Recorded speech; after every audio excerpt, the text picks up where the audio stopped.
मेरे प्रिय छात्र छात्राओं, मैं महेश झा, व्याकरण विषयक सहायक प्राध्यापक, कीर्ति नारायण कामाख्या संस्कृत महाविद्यालय महरेल मधुबनी, आप सबों के लिए घर पर ही अध्ययन हेतु वैयाकरण सिद्धांत कौमुदी प्रथम भाग में अजंत पुल्लिंग प्रकरणस्थ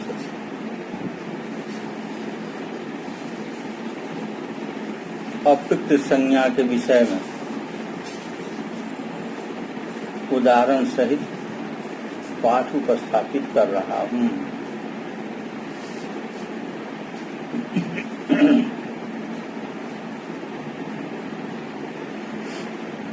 अप्रयुक्त एकाल प्रत्यय। सूत्र में अप्रयुक्त संज्ञा है, एकाल प्रत्यय है, संज्ञीय एकाल, एकस चासो अल च कर्मधारय समास।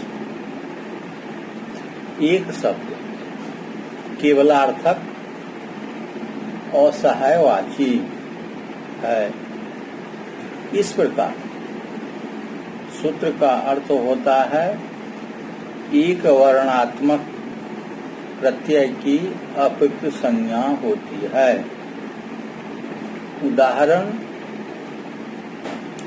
सखी शब्द से प्रातिपदिक संज्ञा सुविभक्ति अनुबंध लोप सखी स।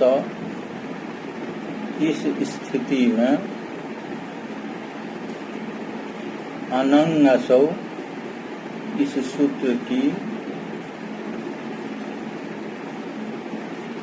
प्रवृत्ति होती है। सूत्र से सखी के अंतिम वर्ण को अनंग आदेश होने पर सखन ऐसा रूप हो जाता है। इस स्थिति में अलवंत्यात पूर्व उपधा इस सूत्र से उपांत्य वर्ण ख में अ की उपधा संज्ञा होती है। उपधा संज्ञा होने के पश्चात सर्वनाम स्थाने चा संबुद्धो इस सूत्र की प्रवृत्ति होती है। सूत्र से उपधा दीर्घ होने पर सखान स ऐसा रूप हो जाता है। इस रूप की स्थिति में अप्रयुक्त एकाल प्रत्यय इस सूत्र से अप्रयुक्त संज्ञा होती है। अप्रयुक्त संज्ञा हो जाने पर हल्याभ्यो दीर्घात श्रुतिस्य प्रयुक्तम हल इस सूत्र की प्रवृत्ति होती है।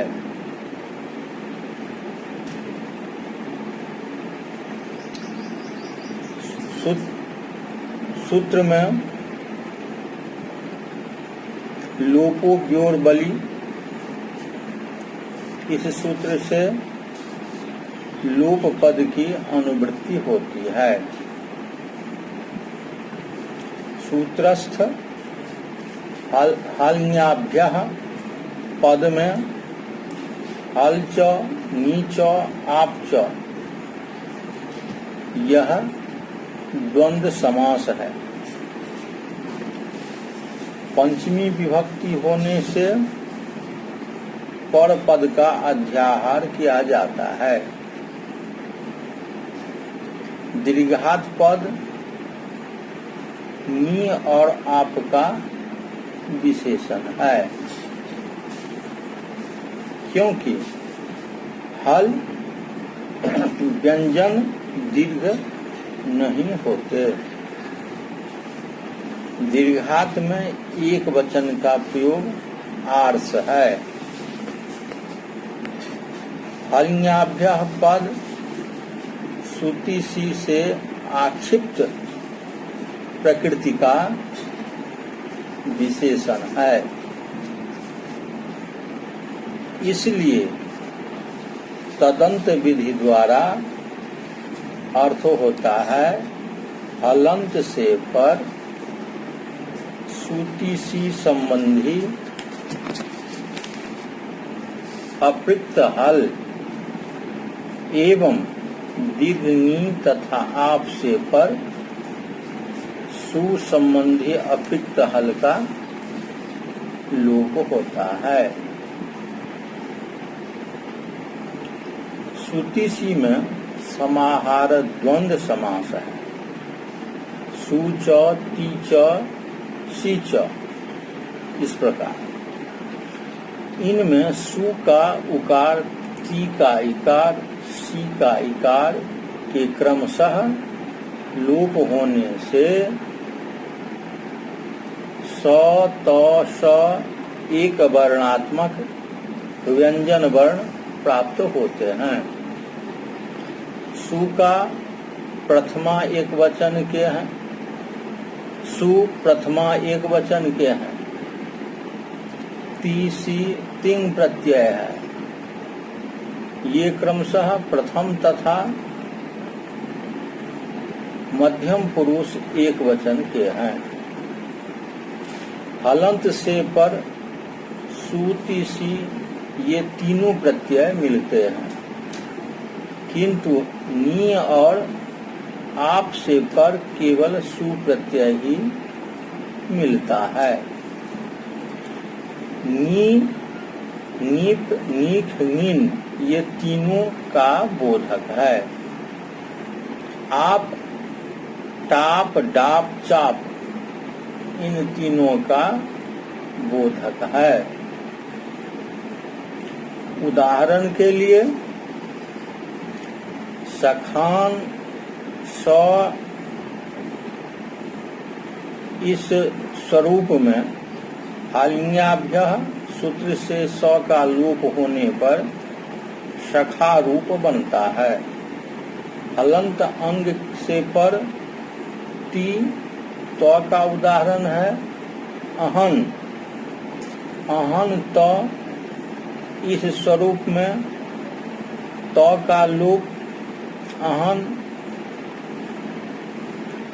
सी का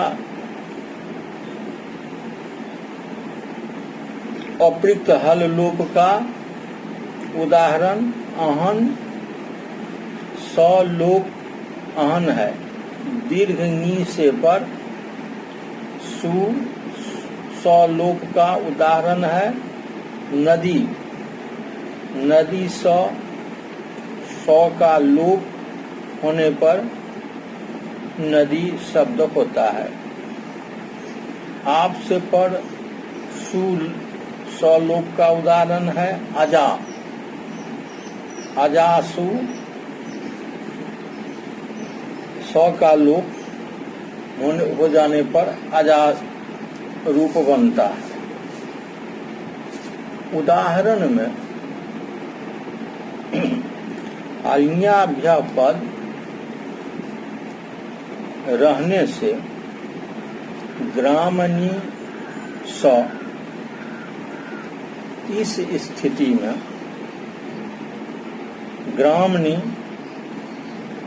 न तो हलंत है न ही नी और आप है,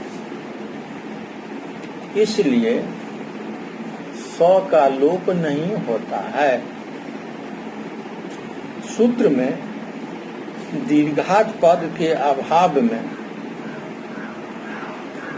निष्कौशाम्बी शब्द से सुविभक्ति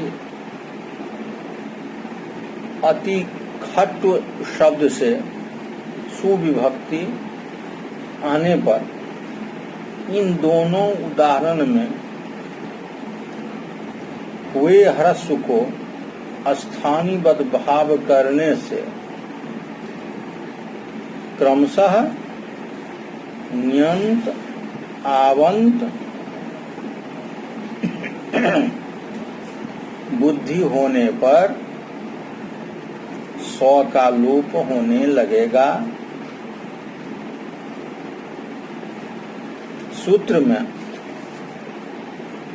सूती सी के अभाव में अभेद सी प्रयोग में भेद धातु से लुंग लकार संबंधी सिच के सौ का लोप होने लगेगा, क्योंकि वह हलंत अभेद के तो से पौर में है। सूत्र में अप्रयुक्त पद के अभाव में विभर्ति विभ रति, इसमें हल रेफ से पर ती संबंधी तो का लोप होने लगेगा।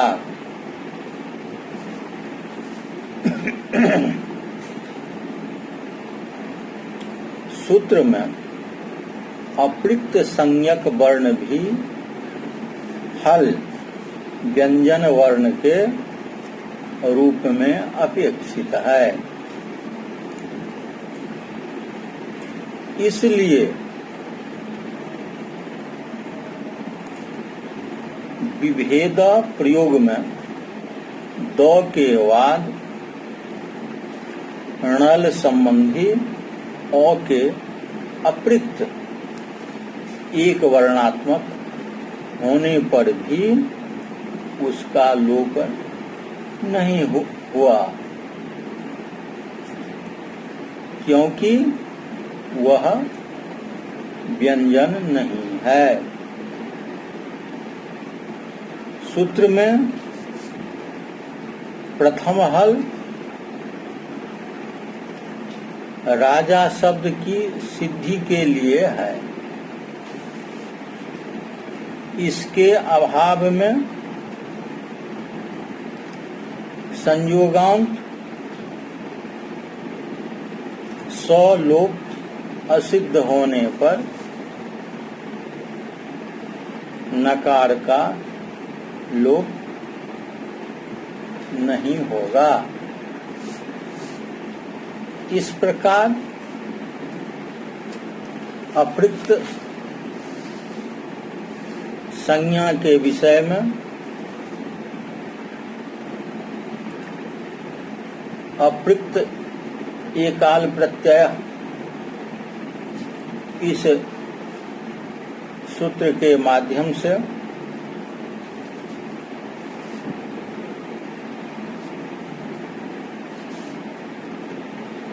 संपूर्ण जानकारी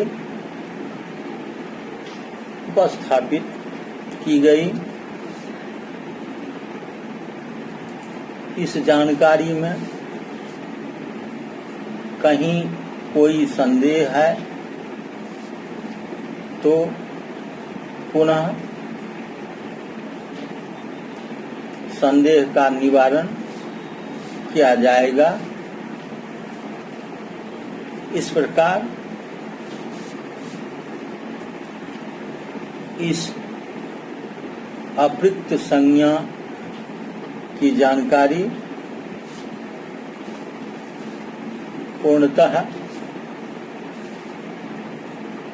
हृदयंगम की जाए,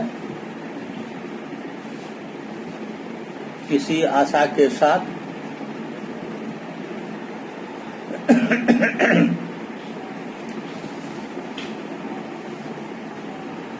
आज का उपस्थापित पाठ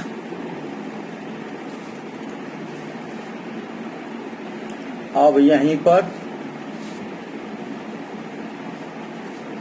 संपन्न कर रहा हूँ। धन्यवाद।